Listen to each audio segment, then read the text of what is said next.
चलते हैं mic number 4 पर। अगर वहां पर कोई गैर मुस्लिम खातून आई हैं तो सवाल कर सकती हैं। डॉक्टर साहब, मैं ये पूछना चाहती हूँ कि आजकल वास्तुतंत्र के हिसाब से घर बनाना बहुत कॉमन हो चुका है, तो ये कितना दूर सही है या गलत है? बहन का सवाल है कि वास्तुतंत्र के हिसाब से घर बनाना कितना सही है। ये एक साइंस है जो अभी ज्यादातर फेमस हुआ, पहले फेमस नहीं था। कैसे दिशा में रखेंगे तो यहाँ से हवा आएंगे। अगर आप ये साइंटिफिक लेंगे और साइंटिफिक फायदा होता है, क्या खिड़की अगर इस दिशा में, इस दिशा से हवा आ रही है, ज्यादा सर्कुलेशन, कोई हर्ज नहीं। लेकिन अगर दीनी एतबार से बनाएंगे, ऐसा बनाएंगे तो जिंदगी अच्छी होगी, तो ये गलत है। अगर आप साइंस के मुताबिक लेते हैं कि इससे सर्कुलेशन, तो कुछ चीज सही है, कुछ चीज गलत है। तो अगर आप साइंस के मुताबिक लेते हैं कि ऐसा करने से हवा ज्यादा आ सकती है और आपका सर्कुलेशन ज्यादा बढ़ेगा, कोई हर्ज नहीं। लेकिन ये सोचे कि ऐसा बनाएंगे तो जिंदगी अच्छी होगी, ऐसा बनाएंगे तो जन्नत में जाएंगे, तो घर कैसा भी बनाओ, जन्नत में जाने के लिए कुरान के ऊपर अमल करना चाहिए। अगर साइंटिफिकली कुछ फायदे होते हैं आपकी जिंदगी में रहने के लिए, कोई एतराज नहीं। लेकिन ये सोचेंगे कि आखिरत में आप जन्नत में जाएंगे इसके वजह से, तो ये विश्वास बिल्कुल गलत है। एक बार मैं फिर वाज़ा कर दूं, अब हम चलते हैं माइक नंबर 2 पर। वहां पर अगर कोई गैर मुस्लिम भाई हैं तो अपना सवाल कर सकते हैं माइक नंबर 2 से। मैं श्यामा मंडल प्राइमरी स्कूल का टीचर हूँ। मैं मालदा डिस्ट्रिक्ट से आया हूँ। मेरा मन में बहुत दिन से कुछ सवाल है मेरा धर्म के प्रति, और जो स्वर्ग और नर्क के बारे में बार बार बोला जाता है, ये सचमुच क्या स्वर्ग और नर्क कहीं पर है? ये मैं जानना चाहता हूँ। या ये डर है जो इंसान को गलत काम करने से रोकता है।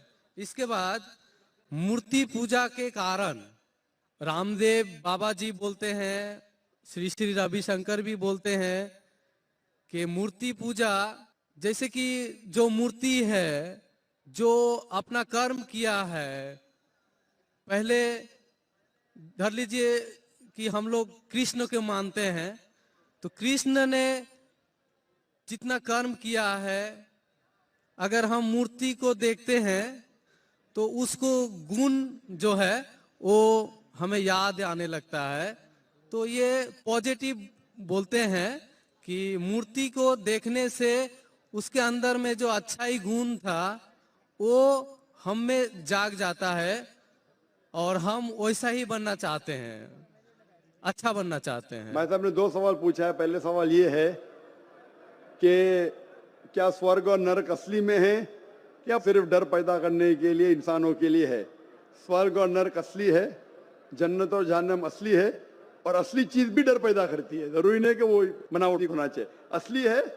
और इसमें जो लोग गलत करेंगे वो नरक में जाएंगे, जो अच्छा काम करेंगे स्वर्ग में जाएंगे। जहां तक कि दूसरा सवाल है कि रामदेव बाबा और श्री श्री रविशंकर कहते हैं कि श्री कृष्ण को जब उसकी तस्वीर को देखते हैं, मूर्ति को देखते हैं, जो अच्छे काम किए वो याद आते हैं और आप उनके जैसा बन जाते हैं। ये कह रहे श्री श्री रविशंकर और रामदेव बाबा। आप श्री श्री रविशंकर में मानेंगे या वेद में मानेंगे? वेद कहती है, यजुर्वेद चैप्टर नंबर 32 वर्ष नंबर 3, न तस्य प्रतिमा अस्ति, उस ईश्वर की प्रतिमा नहीं। लिखा है शतशत उपनिषद में चैप्टर नंबर 4 श्लोक नंबर 19, न तस्य प्रतिमा अस्ति, उस ईश्वर की कोई प्रतिमा नहीं, कोई अक्ष नहीं, कोई फोटोग्राफ नहीं, कोई पेंटिंग नहीं, कोई पिक्चर नहीं, कोई आइडल नहीं, कोई स्टैच्यू नहीं। तो आप श्री श्री रविशंकर की बात मानेंगे या वेद की बात मानेंगे? अगर आप श्री श्री रविशंकर की बात मानते हैं और वेद की बात को छोड़ देते हैं तो आप श्री रविशंकर के चेले बनते हैं, लेकिन वेद के नहीं। मैं भी अगर कुछ कुरान के खिलाफ बात करूं तो मुझे छोड़ दीजिए। मैं हमेशा कुरान का हवाला देता हूं। कुरान अल्लाह की किताब है, तो कुरान का हवाला देके कुरान की बात करता हूं तो मानो। अगर कुरान को मैं छोड़ दूंगा तो मेरी बात भी मत मानो। जो कुरान और सही हदीस के खिलाफ बात करता है, कितना भी बड़ा आलिम हो, उसकी बात मत मानो।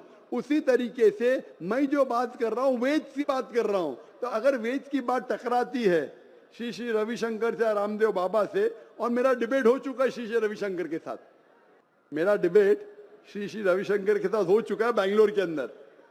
और वो डिबेट देखिए आप, वो डिबेट का मौजू था concept of God in Hinduism and Islam in the light of the scriptures. Means धर्म की जितनी किताबें हैं उनकी रोशनी में खुदा का क्या तस्वुर है इस्लाम और हिंदुइज्म में। और मैंने इतने हवाले दिया वेद के, हिंदू धर्म क्या कहता है, आप वो डिबेट देखिए और आप ही फैसला कीजिए कौन हक। आपने आज यहाँ पे जो इस्लाम में खलातीन की पोजीशन की बात की, आपने कहा कि मर्दों को और औरतों को इस्लाम में बराबर का दर्जा दिया गया है। तो मैं आपसे ये जानना चाहूँगा कि एक शादीशुदा औरत अगर अपने शौहर से तलाक लेना चाहती है या उसको तलाक देना चाहती है तो उसको कितना हक इस्लाम ने दिया है? What are the rights provided by Islam to a woman for giving divorce to her husband? भाई का सवाल है कि इस्लाम में खवातीन का कितना हक है कि वो अपने शोहर को डिवोर्स दे सके। डिवोर्स के अगर आप अलग तरीके देखेंगे इन नटशेल, एक है by mutual consent of husband and wife, दोनों अगर चाहते हैं कि अलग हो जाए तो हो सकते हैं। तरीका मैं बता दिया हूं, तरीका तो पहले बता दिया हूं, लेकिन कितने डिफरेंट स्टाइल्स। तरीका तो एक ही है, लेकिन अगर मियाँ बीवी राजी है या ना राजी है उसके 5 तरीके। पहला है कि मियाँ बीवी राजी तो प्रॉब्लम ही नहीं। दूसरा तरीका, शोहर देना चाहता है अपने तरफ से तो उसको इख्तियार है। तीसरा, अगर निकाहनामा में लिखा हुआ है कि औरत बीवी भी देना चाहती तो दे सकती है तो वो भी दे सकती है एक तरफा, लेकिन उसको इख्तियार जब होगा शादी के वक्त। इस्लाम इजाजत देता है कि शादी के वक्त आप कोई भी कॉन्ट्रैक्ट कर सके जो जायज है, जायज कॉन्ट्रैक्ट। मिसाल के तौर पे आप ये नहीं कह सकती जो फर्ज है वो आप नहीं कह सकती का शोहर नहीं करना चाहिए, नमाज पढ़ना फर्ज है, वो नहीं लिख सकती मेरा शोहर नमाज नहीं पढ़ना चाहिए, वो जायज नहीं। मिसाल के तौर पे जो हराम है वो नहीं कह सकती, शराब पीना हराम है, वो ये नहीं कह सकती कि मेरे शोहर को शराब पीना चाहिए, अलाउड नहीं। लेकिन जो ऑप्शनल है, जो मुबाह है, मिसाल के तौर पे तलाक देने का हक मर्द का है, तो ये हक अगर मर्द बोलता है कि मैं मेरी बीवी को देता हूं, इसे कहते हैं तलाक तहफीज या इस्मा, ये इजाजत है। अगर शादी के निकाहनामा में औरत कहती है कि मुझे भी हक होना चाहिए तलाक देने का, तो ये भी जायज है। तीसरा तरीका। चौथा तरीका, अगर निकाहनामा में औरत ने नहीं लिखा और अगर वो शोहर से अलग होना चाहती तो वो शोहर से कह सकती please I want to separate, मैं अलग होना चाहती हूं, और शोहर बोलेगा ठीक है आप मुझे नहीं चाहती, मैं आपको आजाद करता हूं, इसे कहते हैं खुला। और आखिरी तरीका, अगर बीवी ने नहीं लिखा निकाहनामा में कि वो तलाक दे सकती या शोहर को कहने के बाद वो तलाक नहीं देता है, एक आखिरी तरीका है जिसे कहते हैं निकाह फस्क। अगर शोहर उस पे जुल्म कर रहा है, उसको हक नहीं दे रहा है, वो काजी के पास जाके निकाह फस्क कर सकती है, इसे कहते हैं नलिफिकेशन ऑफ मैरिज, निकाह फस्क। ये 5वां तरीका है। तो खवातीन के भी हुकूक है किस तरीके से वो शोहर से अलग हो सकते। Hope that answers the question. अस्सलाम वालेकुम, मैं रुखशी इलियास। मैं एक सवाल करना चाहती हूँ, specially because you're a doctor by profession, how do we Muslims justify marriage among cousins, specially in the light of the Surah Al-Ahzab, verse 50, where after mentioning the relations you can marry, it says, this privilege for thee only, not for the rest of believers. बहन ने सवाल पूछा है कि इस्लाम में नजदीक के रिश्तेदार फर्स्ट कजिन को शादी करने की इजाजत क्यों है। और मैं डॉक्टर हूं तो मैं सवाल का जवाब अच्छी तरीके से दे सकूंगा। जो बहन का सवाल है कि आप इस्लाम में फर्स्ट कजिन, चाचाजाद भाई या बहन से शादी करने की इजाजत है, ये क्यों है। कुरान में जिस से मुमानियत है जो आपके लिए शादी में हराम है, उसका जिक्र कहा गया सूरह निसा में, सूरह नंबर 4 आयत नंबर 22, 23 और 24 में। मैंने पहले भी कहा हूं कि इस्लाम में कहा गया कि आप अपनी माँ से नहीं शादी कर सकते, आपकी बहन से नहीं, आपकी बेटी से नहीं, आपके भाई के बेटी से नहीं, आपके बहन के बेटी से नहीं, आपके वालदा के बहन से नहीं, आपके वालिद के बहन से नहीं, वगैरह वगैरह। इसके अंदर चचाजाद भाई और बहन का जिक्र नहीं है, तो क्यों अलाउड है। इसे कहते हैं कॉन्सैंग्यूनियस मैरिजेस, अंग्रेजी में कहते हैं कॉन्सैंग्यूनियस मैरिजेस। आज की साइंस जो कहती है कॉन्सैंग्यूनियस मैरिज से they can be genetic problems, लेकिन गौर किया जाएगा तो आज की साइंस ये कहती है कि अगर आप अपने सगे भाई या बहन से शादी करते हैं तो बहुत इम्कानात है कि देर में भी जेनेटिक प्रॉब्लम, आपको कई बीमारियां होंगी। आपका सगा भाई सगा बहन नहीं तो भी हो सकते हैं, लेकिन चांसेस बहुत कम है। इस्लाम में चचाजाद भाई और चचाजाद बहन या फर्स्ट कजन से शादी करने की इजाजत है।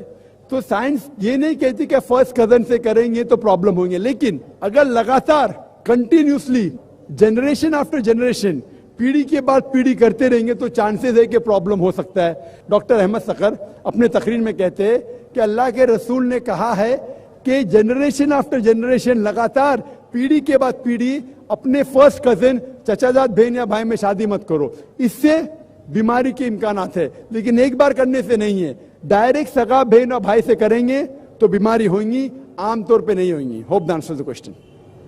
अगला सवाल माइक नंबर 3 से आखिरी सवाल। अभी जो मैंने सवाल किया था मैं उसी की इस्लाह चाह रही थी। मैं आपका नाम जानना चाहता हूँ। रुखशी इलियास। जी आप मुसलमान हैं? जी आप पूछिए। जी, सूर्य अल अहज़ाब में वर्स नंबर 50 में जहां पर मेंशन किया गया है कि prophet we have given you the opportunity to marry certain relations, उसी के आखिर में लिखते हैं कि a privilege for you only, not for the rest of believers. Can you please explain that? Why not for the rest of the believers and why only for the Prophet? बहन का सवाल है जो सूरह अहज़ाब की सूरा नंबर 33 के आयते 50, 51, 52 में लिखा हुआ है कि मोहम्मद सल्लल्लाहु अलैहि वसल्लम के लिए प्रिविलेज क्यों है? क्योंकि वो अल्लाह के रसूल थे। मोहम्मद सल्लल्लाहु अलैहि वसल्लम, इफ यू सी इन सूरह अहज़ाब सूरा नंबर 33 आयत नंबर 52 में लिखा हुआ है, you can not marry any other women except what you already have, neither can you exchange even if the beauty allows you। तो मोहम्मद सल्लल्लाहु अलैहि वसल्लम का दर्जा एक अलग था। जब ये आयत नाजिल हुई कि आप 4 से ज्यादा बीवी नहीं रख सकते, मोहम्मद सल्लल्लाहु अलैहि वसल्लम के लिए स्पेशल इजाजत थी। क्यों? क्योंकि वो अल्लाह के रसूल थे। और दूसरी तरफ अल्लाह के रसूल की बीवियों से कोई भी शादी नहीं कर सकता क्योंकि वो उम्मुहातुल मोमिन थी। तो द रूल्स अल्लाह मैसेंजर और उनके बीवियों के लिए कुछ रूल्स डिफरेंट है, because they were on a different level. तो अल्लाह के रसूल को कहा गया था कि अगर उनसे 4 से ज्यादा बीवी थी वो रख सकते थे, क्योंकि उनके बीवी को उम्मुहातुल मोमिन कहा गया था, मदर्स ऑफ द बिलीवर्स, इसीलिए उनके लिए रूल्स डिफरेंट था। वो आप पूरे कॉन्टेक्स्ट में पढ़ेंगे तो और डिटेल्स आपको मिलेंगे। Hope the answer the question. व आखिर दावाना अल्हम्दुलिल्लाह रब्बिल आलमीन।